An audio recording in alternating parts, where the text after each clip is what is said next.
Good morning, dear students. সৰ্বপ্ৰথমে তোমালোক সকলোকে জিতু কৰি অফিচিয়েল ইউটিউব চেনেলটোলৈ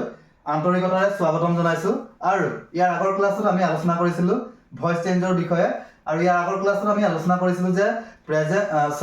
পাষ্ট কন্টিনিউয়াস টেন্সত থাকিলে আমি কেনেকৈ পৰিৱৰ্তন কৰিব লাগে ঠিক আছে পাষ্ট কন্টিনিউয়াস টেন্সত থাকিলে আমি মানে পেসিভলৈ কেনেকৈ পৰিৱৰ্তন কৰিব লাগে আমি সেই সম্পৰ্কে আলোচনা কৰিছিলো ঠিক তেনেকৈ আজিৰ ক্লাছত আমি আলোচনা কৰিম যে পাষ্ট পাৰফেক্ট টেন্সত থাকিলে আমি যদি বাক্যটো পাস্ট পাৰফেক্ট টেন্সত থাকে তেন্তে আমি প্যাসিভ ভয়েসলৈ কেনেকৈ পৰিৱৰ্তন কৰিম অৰ্থাৎ অ্যাক্টিভ ভয়েসটো যদি পাস্ট পাৰফেক্ট টেন্সত থাকে তেতিয়াহ'লে আমি প্যাসিভ ভয়েসলৈ পৰিৱৰ্তন কৰোঁতে আমি সদায় পাস্ট পাৰফেক্ট কন্টিনিউয়াস টেন্সলৈ আমি পৰিৱৰ্তন কৰিব লাগে পাস্ট পাৰফেক্ট কন্টিনিউয়াস টেন্সলৈ কিন্তু পৰিৱৰ্তন কি হ'ব আমি যে প্ৰথমতে তিনিটা নিয়ম পাইছিলো যে ভাৰ্বৰ থাৰ্ড ফৰ্ম বহিব লগতে আমি পাইছিলো যে বাই প্ৰিপজিশন বহিব আৰু আমি পাইছিলো এটা পাইছিলো যে অবজেক্ট টু সাবজেক্ট হ'ব সাবজেক্ট টু অবজেক্ট হ'ব ঠিক তেনেকৈ ইয়াতো আমি সেই একে ফৰ্মুলা আমি ইউজ কৰিব লাগিব তো প্ৰথমতে আমি চাওঁ অ্যাক্টিভ ভয়েসৰ সূত্ৰটো কি হ'ব যদি পাস্ট পাৰফেক্ট টেন্সত থাকে প্ৰথম কথাটো হ'ল যে সাবজেক্ট থাকিব অ্যাক্টিভ ভয়েসত তাৰপৰা থাকিব হেড প্লাস ভাৰ্বৰ থাৰ্ড ফৰ্ম বা পাস্ট পাৰ্টিসিপল প্লাস অবজেক্ট ঠিক আছে তো সূত্ৰটো কি হ'ব অ্যাক্টিভ ভয়েসৰ সূত্ৰটো কি হ'ব পাস্ট পাৰফেক্ট টেন্সৰ সাবজেক্ট হেড ভাৰ্বৰ থাৰ্ড ফৰ্ম বা পাস্ট পাৰ্টিসিপল প্লাস অবজেক্ট ঠিক তেনেকৈ প্যাসিভ ভয়েসৰ সূত্ৰটো হৈছে সাবজেক্ট হেড বিন ঠিক আছে সাবজেক্ট হেড বিন প্লাস ভাৰ্বৰ থাৰ্ড ফৰ্ম বা past participle plus by plus object ঠিক আছে তো আমি উদাহৰণ দুটা লৈছো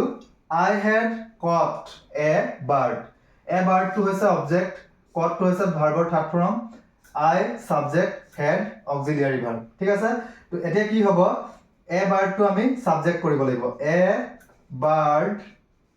had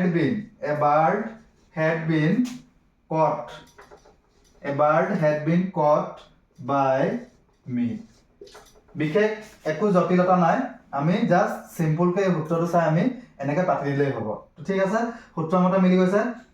এই অবজেক্ট ইয়াত সাবজেক্ট হৈ গ'ল হেড অক্সিলিয়াৰি ভাৰ্ব আহি গ'ল bin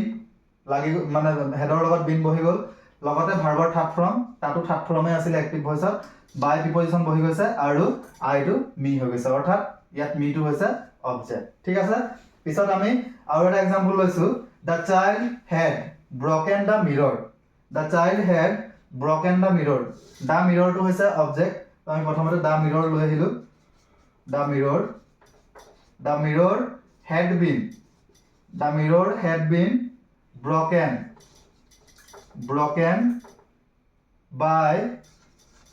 the child. The mirror had been broken by the child. The mirror had been broken by the child. আমি যদি চাবলৈ যাওঁ আগৰ ভয়েস চেঞ্জ বিলাকৰ তুলনাত পাস্ট পাৰফেক্ট টেন্সৰ সূত্ৰবিলাক একেবাৰে সহজ ঠিক আছে তো আশা কৰিছো সকলোৱে ক্লাছবোৰ বুজি পাইছা যদি বুজি পাইছা সাবস্ক্ৰাইব কৰিবা কমেন্টত জনাবা কেনেকুৱা পাইছা ক্লাছবিলাক ইমানকৈ কয় আজিৰ ক্লাছটো ইমানতে সামৰণি মাৰিছো ধন্যবাদ